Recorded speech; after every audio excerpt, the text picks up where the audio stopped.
नमस्कार मित्रांनो, स्वागत आहे माझ्या यूट्यूब चॅनलवर. तर मित्रांनो, राशनधारकांसाठी अत्यंत महत्त्वाची बातमी समोर आली आहे. राष्ट्रीय अन्न सुरक्षा अधिनियमांतर्गत एप्रिल, मे, जून या तिन्ही महिन्याचे अन्नधान्य वितरण करण्याचे निर्देश केंद्र सरकारने राज्य शासनाला दिले आहे.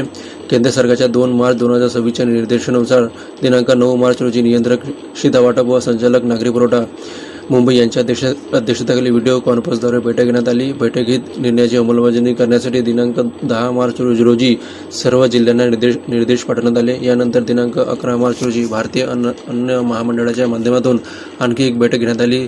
तर दिनांक 17 मार्च आणि 24 मार्च रोजी सर्व जिल्ह्यांना स्पष्ट मार्गदर्शन सूचना देण्यात आल्या. या प्रकारचा आढावा केंद्र सरकारने घेतला असून 6 आणि 7 एप्रिल रोजी व्हिडिओ कॉन्फरन्सद्वारे समीक्षा करण्यात आली.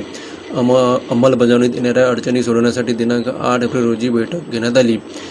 तर त्याच दिवशी सर्व जिल्हा पुरवठा अधिकाऱ्यांसोबत चर्चा करून एप्रिल, मे, जून या तिन्ही महिन्याचे अन्नधान्य 30 एप्रिल 2026पर्यंत वाटप करण्याचे निर्देश देण्यात आले. तर मित्रांनो, आपल्याला 30 एप्रिलच्या अगोदर तिन्ही महिन्याचे धान्य आपल्याला उचलता येणार आहे, अशा प्रकारचे केंद्र सरकारने राज्य शासनाला निर्देश देण्यात आलेले आहे.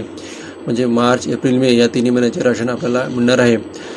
त्यानंतर 8 एप्रिलपासून एप्रिल, मे, जून या 3 महिन्याचे एकत्रित वितरण ई-पोस्ट मशीनद्वारे सुरू करण्यात आले आहे.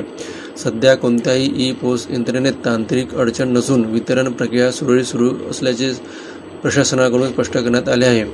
तर मित्रांनो, एप्रिल, मे, जून या तिन्ही महिन्याचे धान्य आपल्याला एकत्र मिळणार आहे. मित्रांनो, जर तुम्हाला ही माहिती आवडली असेल तर व्हिडिओला सबस्क्राईब करायला विसरू नका. तसेच व्हिडिओला लाईक